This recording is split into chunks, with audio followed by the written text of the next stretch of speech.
wonderful to see it. Mm-hmm. What a diabolical thing it really is. Mm-hmm. And you're not letting it get away with its problems anymore. Yeah.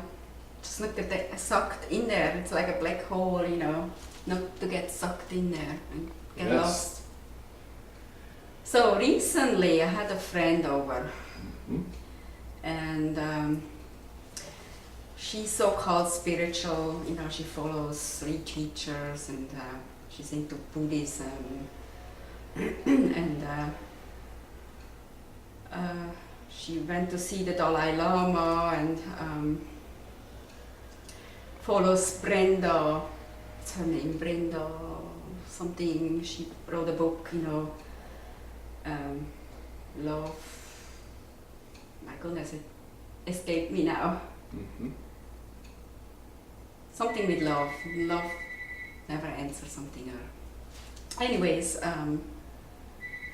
she asked me, what is your spiritual, you know, are you... Oh, she asked you? Yeah, she asked me, so, what have you been doing spiritually? Yes. It's a long story. It started out when in my early 20s, you know, I got interested in the anthroposophic philosophy, and I went to lectures when I was 21 or so. And then I joined the Rosicrucians. There's different Rosicrucian groups, at least 7 different ones. So I was with them for a couple of years. Then I came to the United States. I tried to continue seeing them in Bakersfield, but it was just a long journey. Through dangerous territory, because I didn't want to drive by myself that far. I wasn't good at driving. So what I would do, I would go to southeast Los Angeles. So I would take the Greyhound, go there, and then this woman who belonged to this group would pick me up, and then we would drive to Bakersfield. So a couple times I was at that station, people got shot right outside. Then the third time I went, this Marine guy approached me, and at first I was frightened and said, what the hell does he want now? I just had gotten dropped off by the woman that, you know, drove me back from Bakersfield. He came up to me and he said, you shouldn't be here. And I'm gonna wait until you get on the Greyhound, because it's really dangerous there. That was a little wink from the universe that said, don't do it anymore. So I heeded that, and so for a while I didn't really do anything. You know, I stopped. I was sad. I said, damn, you know, I wish I could be part of that group, the spiritual group of the Rosicrucians, but I guess it doesn't work out. Anyways, you know, as time progressed, you know, I had personal difficulties, and I started reading, you know, different spiritual literature again, you name it, I pretty much read it. And did a lot of retreats, did yoga. Anyways, so that's what I was telling her, and then she said, what are you doing now? And then I told her a little bit what I do with you. And she said, well, talking to the mind, well, I realized the mind is, you know,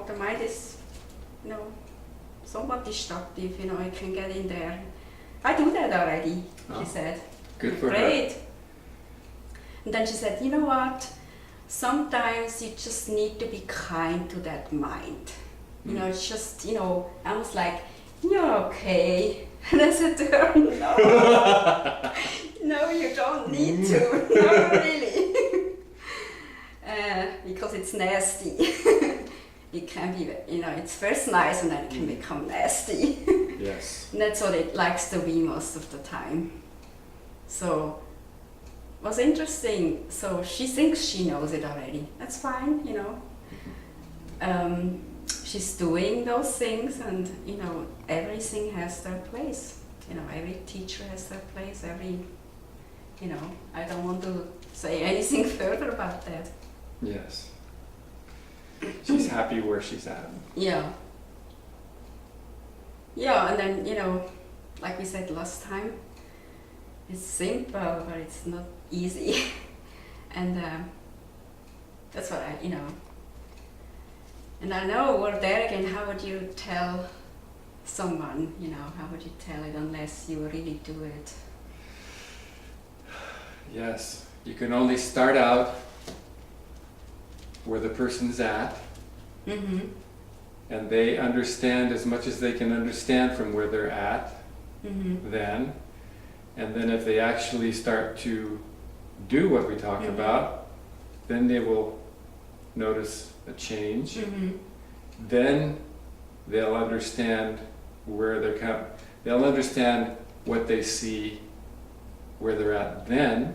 Mm-hmm. And then as they do it more, then they'll understand more from where they're at this other place. Mm-hmm. So a person doesn't really come to understand what we're doing Mm-hmm. until they're actually doing it. Yeah. And doing it for a while. It's true, when I start talking to you, it seemed like some of the things seem gibberish to me. Gibberish? Like, yeah, gibberish. Like, come on, I don't understand this. Yes. And, you know, look, saying again about my friend, she's happy right now where she's at. Uh-huh. She had some depression issues before, and now she's really happy. She has a llama that she sees, and he's great, and this other woman that claims to have seen Jesus, you know, Jesus would to visit and would inspire her to do a painting of Jesus with the lambs. Mm-hmm. So she's really happy doing this, and you know, let's see what happens, you know. Well, it's wonderful that she's so happy. Mm-hmm. Mm-hmm. So I don't know, I'm doing what I'm doing. Yes. And it's wonderful you're doing what you're doing. Mm-hmm. So how does it feel to be doing what you're doing? It feels I'm really myself. Hmm? I'm not some kind of made up, artificial, brewed up thought, you know, pattern. Yes. So It's different, huh? it's different. Definitely. And how does it feel to be really yourself? It seems still new to, in a way it seems kind of new territory, you know. You're just coming into your being. And it will seem new. Mm-hmm. And as life continues to unfold, Mm-hmm. it will seem different in that unfoldment. Mm-hmm. And you just go with it. Continuing to do what you need to do so that you are there Mm-hmm. in the doing, and Mhm. life can take you Mm-hmm. Yeah. as you do what you Mhm. need to do. Mm-hmm. There's no need to analyze anything or to figure anything out, Mm-hmm.